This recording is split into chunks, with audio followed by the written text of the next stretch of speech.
misunderstanding. I am a total card-carrying atheist. I don't play these games which are popular today about you know how. Okay, God is dead, God is some primitive entity, but in this void of the absence of God, some voice is addressing us and so on, you know, this so-called post-secular theology. No, I am an atheist. But still, I think there is some truth in religion, totally ignored by the aggressive atheists which are now fashionable, from Richard Dawkins to all other bestseller authors. What is, let's call it, the core of religious experience? I will refer here to I'm honored to say this, my good friend, the ex-Archbishop of Canterbury, Rowan Williams, who, commenting on the work of 4 British Catholic novelists, O'Connor, Percy, Spark, and Ellis, recently wrote, quote from Rowan Williams, all 4, these 4 writers, create a world in which the secular majority account of what is going on is severely relativized. But there is no simple alternative that anyone can step into by a single decision. The religious dimension of these fictions lies in the existent sense of incongruity, unmistakable even if no one within the fiction can say what we should be congruent with, end of quote. So this is for me the authentic negative theology. The term negative theology is usually used to designate the idea that God, as the absolute beyond, cannot be described by any positive determinations. So we can only circumscribe the place of God in a negative way. God is neither infinite nor finite, neither ideal nor real, neither being nor non-being, and so on. But what if, in contrast to this notion of God as a pure in itself, beyond all categorical determinations, we locate negativity into God himself, positing that the experience of the divine is, at its most elementary, a negative experience in the sense described by Rowan Williams, the experience of how our lives are, to refer to Shakespeare, what Hamlet says, out of joint. At its most radical, religion is thus not the opium for the people. The opium of and for the people is today, as we all know, more and more opium itself, drugs. But an awareness of incongruity or inconsistency of our reality. The core of religious experience resides in the insight into the broken character of our world, its inconsistency. The basic religious experience is thus opposed not only to the naive scientific materialism, but also to the notion of reality which runs from Spinoza through Nietzsche up to Foucault and Deleuze. The notion of reality which emphasizes the absolute self-immanence of reality. The idea is that there is no lack in reality. Reality is the fullness of the productive process of life.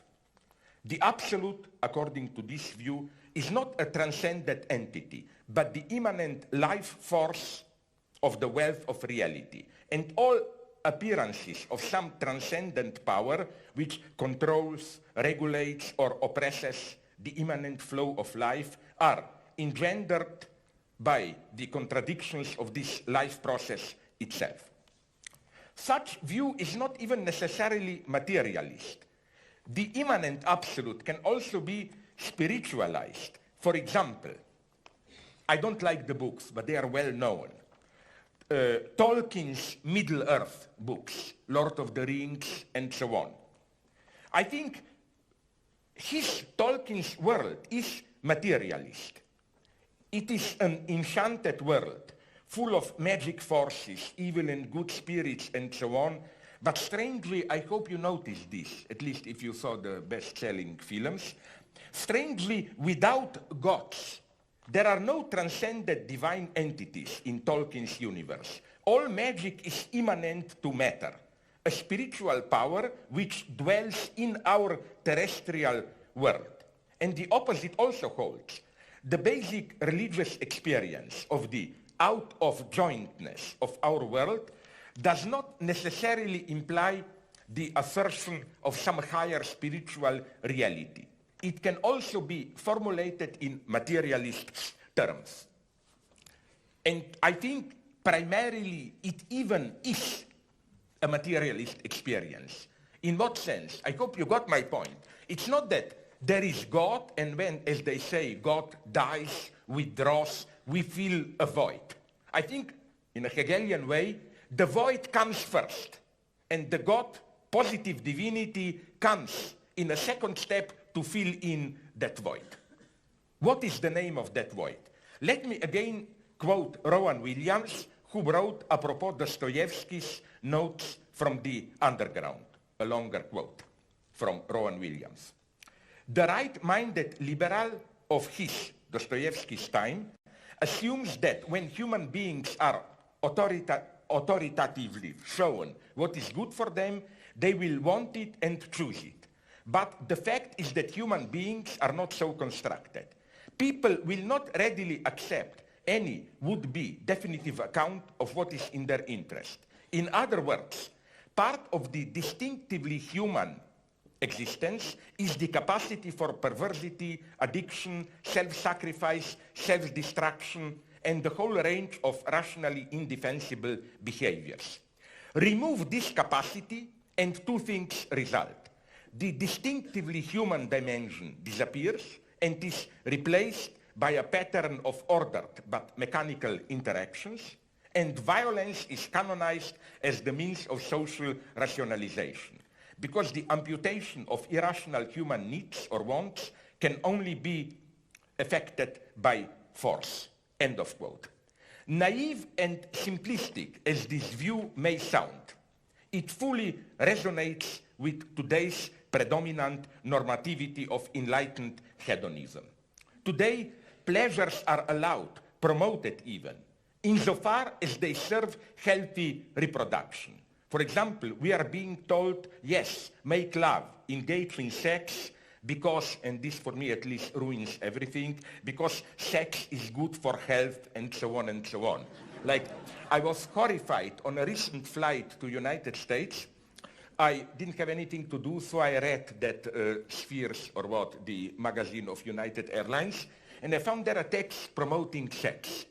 But it's the most depressive text I read. It says it's good to make love because it's good for your muscles. You will be much more fit when you are 70. It also advises you to do a lot of deep French kissing because it's good for the strength of your lips so that when you are old, you will not ruin saliva and so on and so on.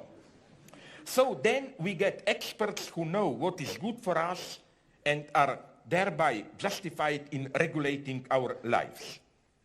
A regulation which can go up to the amputation of those or our needs which are perceived as irrational or dysfunctional. Just think about the anti-smoking legislation. To avoid a misunderstanding, I don't smoke. I think, yes, tobacco companies should be punished and so on. But I still insist there is something deeply suspicious ideologically in our obsession with the dangers of smoking. For example, recently all American big airline companies together prohibited even e-smoking, e-cigarettes, with a very strange reasoning. They didn't claim we still don't know, maybe e-smoking is also dangerous.